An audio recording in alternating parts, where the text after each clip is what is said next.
Bonjour et bienvenue dans le premier catch-up de l'industrie de cette semaine de négociation. Je m'appelle Louise Macaulay. Au cours de 10 dernières années, les exportations de la Chine au Canada ont quadruplé pour atteindre 20 milliards de dollars.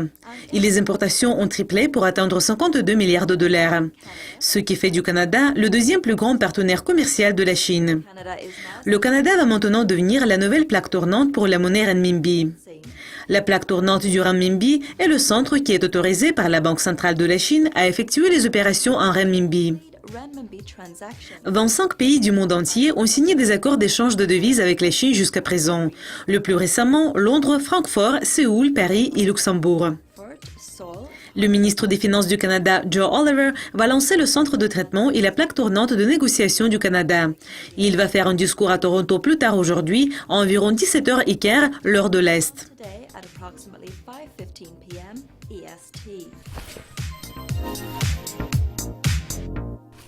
La National Futures Association a émis une plainte contre l'institution financière mondiale UBS AG après avoir trouvé des raisons pour croire qu'au moins 3 sections des exigences de la NFA avaient été violées. À 2 reprises en octobre l'année dernière, environ 12 millions de dollars ont vu l'autosweeping du jour au lendemain par le dépositaire de la banque de l'UBS du compte de fonds à montant garanti du client à un compte de fonds à montant non garanti, dont chacun représentait plus de 25% du montant des intérêts résiduels cibles. L'argent est revenu sur le compte 24 heures plus tard. L'UBS n'a pas réussi à obtenir une approbation préalable écrite d'un directeur financier et la soumettre à la NFA avant le transfert. L'UBS a reçu une amende de 17 500 $ pour la violation des exigences financières de la NFA, section 16.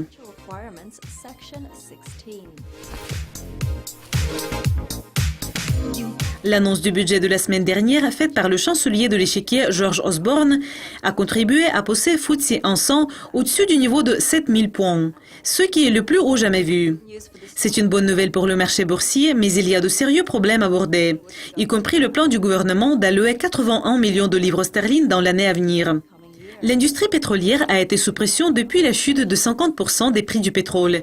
Et M. Osborne a révélé ses plans pour réduire les impôts sur l'industrie pétrolière de la mer du Nord.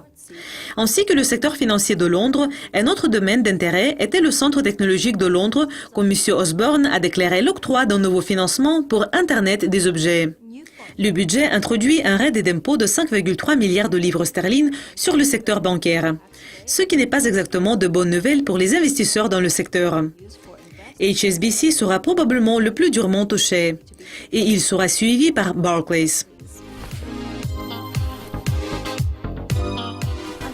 Pour apprendre plus sur ces événements, visitez le site leproid.com. Restez à l'écoute de Yucascopy TV. À demain.